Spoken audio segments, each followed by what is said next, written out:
Magalang-galang Bernadette G. Pareñas, sa ating masigasig na punong guro, Ginang Jeneline A. Sadang, sa ating ikalawang pansangay na tagapamahala ng mga paaralan, Ginoong Homer N. Mendoza, sa ating panauhing tagapagsalita, Pinipining Matea, Alvin H. Vidal, sa ating masisipag na SPTA sa pamumuno ni Ginang Perida Joy L. Quinto, kaguruan at mga kawani, mga mahal na magulang, kapwa nagsipagtapos, mga binibini at ginoo, mapagpalang hapon po sa ating lahat. Sa araw na ito, ating ipagdiriwang ang bunga ng ating pagsisikap, pagpupunyagi at pagtsatsaga. Sa bawat hakbang na ating tinatahak, hinububog natin ang ating kinabukasan. Ang tema ngayong taon ay ang kabataang Pilipino para sa itatag na kinabukasan ng bagong Pilipinas. Isinasaad nito ang kahalagahan ng ating papel sa lipunan, ang pagpili ng tamang desisyon gamit ang magandang edukasyon. Hindi lang para sa atin bilang individual, kundi para sa atin, sa ating bansa. Hindi dahil mga bata pa tayo ay wala na tayong pwedeng magawa para sa ating kinabukasan. We are the world changers. Ika nga po ng ating pambansang bayani ng Jose Rizal, ang kabataan, ang pag-asa ng bayan. Sa ating mga kamay nakasalalay ang pagbabago at pag-unlad ng ating bansa. Tayo ang magiging haligi ng isang matatag na Pilipinas. Sa pagtatapos natin sa elementarya, dala natin ang mga aral na natutunan at mga pangarap na nais nating makamit. Tayo ang bagong mukha ng pagbabago. Sa ating paghakbang, tatahakin natin ang landas tungo sa isang mas maliwanag na kinabukasan. Huwag tayong panghinaan ng loob sa harap ng mga pagsubok. Pagkos, gamitin natin ito bilang inspirasyon upang magpatuloy patungo sa ating pangarap. Kaya kapwa ko nagsipagtapos, kailangan natin kumilos. I've been challenged in academics and extracurricular activities. Kahit na bata ako, I took those things seriously. Bakit? Dahil lagi akong determinadong mag-excel sa klase. Gusto ko maging proud sa akin ang mga taong nasa paligid ko, lalo tigit ang aking mga magulang. It both gave me good and bad benefits. Good, because this gave me a title and made my name stand out. Nakamit ko ang magagandang impresyon sa akin. And bad, because they started expecting higher food. Expectations after expectations. Kailangan, ito ang gawin mo. Dapat, ito ang maabot mo. And be the best. I was under total pressure. Sa paglipas ng panahon, naging takot ito. Takot na mabigo, takot na magmukhang mahina, takot na madismaya ang iba, fear not to be enough. Alam kong karamihan sa inyo ay nararanasan din ang takot nito na tinutukoy ko. It is hard being stuck with our fears all the time. We sometimes try to fight it, but instead become the ones we were fighting against. Pero para sa akin, dahil lang to sa pagnanais lamang. Wishing to succeed, wishing to grow, and wishing to be loved for who we really are. This is the fear of thinking that they may not accept us for our flaws and imperfections. Pero, what exactly are these flaws? Yun ba yung mga panahon na hindi mo nakamit, yung dapat mong makamit? Running for first, but instead became the second? Pero sa takot na lang ba iikot ang buhay natin bilang mag-aaral? Siyempre hindi. So you might ask me, how did you conquer and face your fears? Tumigil ako mangarap lamang. And I started taking steps one by one. I stood with the help of God and with the help of my family and friends, and I stood with the help of myself.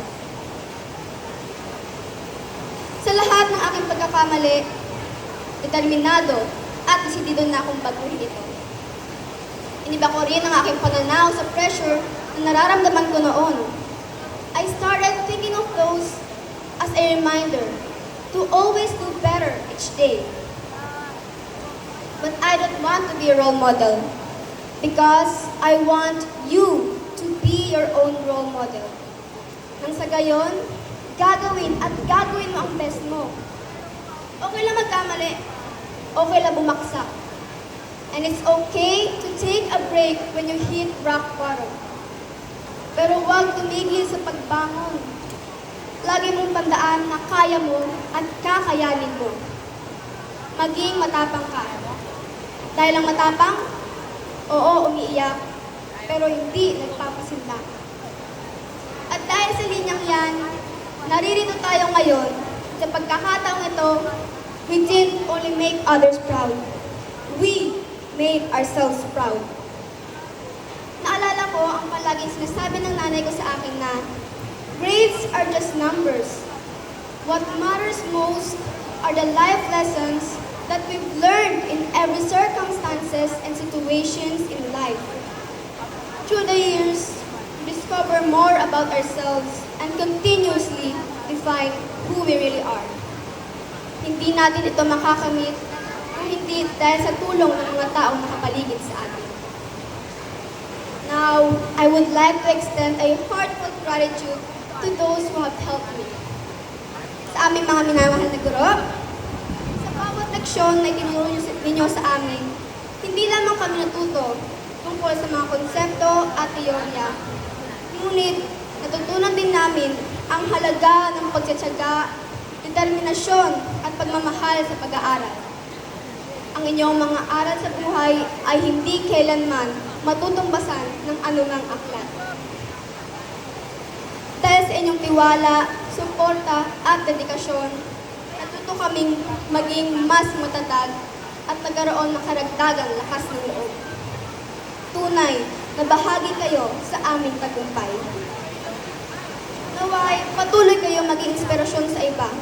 Maraming salamat po sa mga alaalang ating nabuo. Mananatili itong nakaukit sa aming mga puso. And of course, to the teacher who holds the biggest part of my heart, Ma'am Grace Luyon, thank you for not only being my second mother, but also for being my best friend and best coach.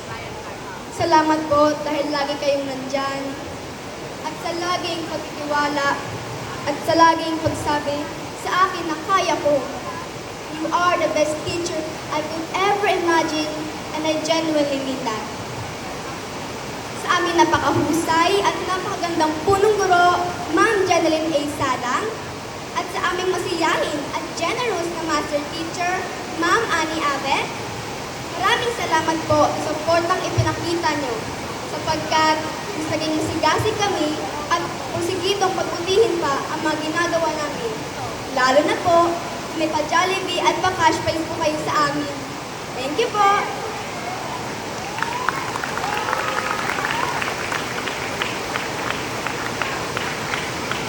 Simula nang ako'y maging estudyante dito sa PSES, naging pangalawang tahanan na natin ang paaralang ito.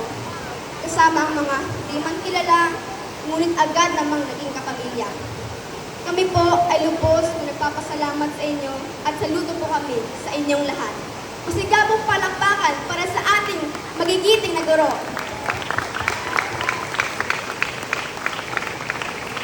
To my friends and schoolmates, thank you for not only being my second siblings here, but also for being my greatest cheerleaders.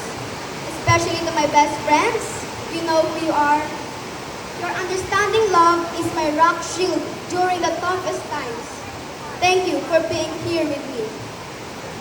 Sa ating mga ate at kuya dito sa paaralan, who always ensures our safety and always greeted us with a wide smile. Salamat po at kasama po kayo sa mga mamimiss namin. Sa aking mga kapatid, kuya at ate, Salamat po sa suporta ninyo sa akin. Kayo po ang aking inspirasyon at mga idolo. I love you all. To my parents, pwede niyo po ba akong samahan dito sa stage?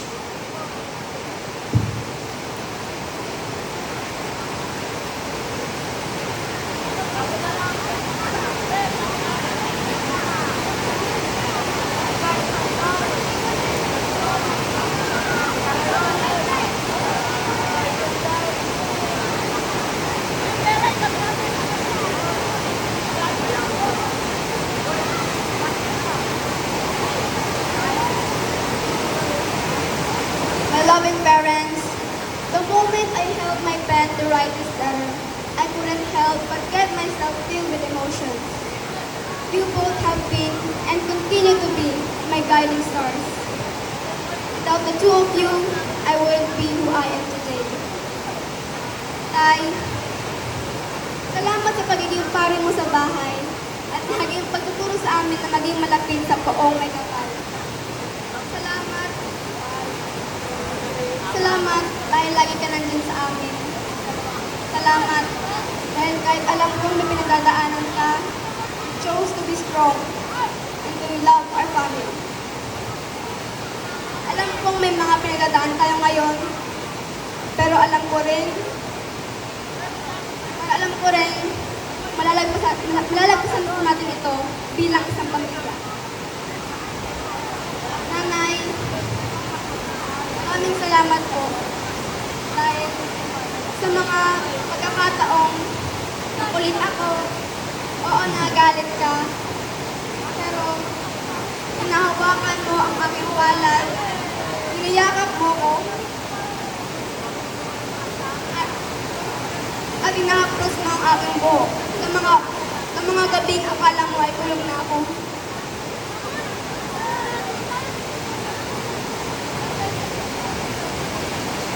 Actually po, at some point in life, I will not to grow up. Because I want to stay and still be your baby. Your princess. Thank you po sa lahat ng sakripisyo niyo sa akin. Salamat po at mahal na mahal po namin kayo.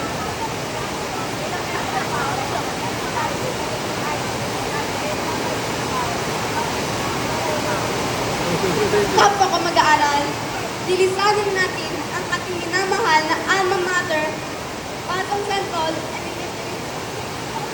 joking is.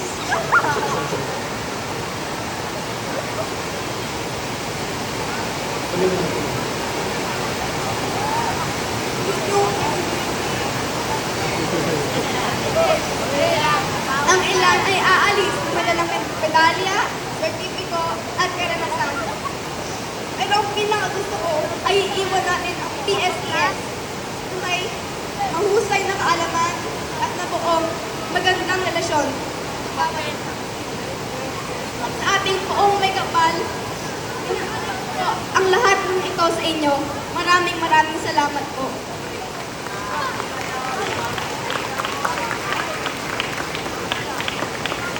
Inaanyayahan po sa gitna ng tablado si Beatrice Grace R. Cabique. Fellow graduates, isang malugod na pagbati sa ating lahat. Ito ay simula pa lamang ng ating paglalakbay tungo sa isang yugto. Tayo ay magkaisa at magtulungan upang makamit ang matatag na kinabukasan ng bagong Pilipinas. Muli, ako po si Beatrice Grace R. Cabique. Mabuhay ang kabataang Pilipino. Mabuhay ang bagong Pilipinas.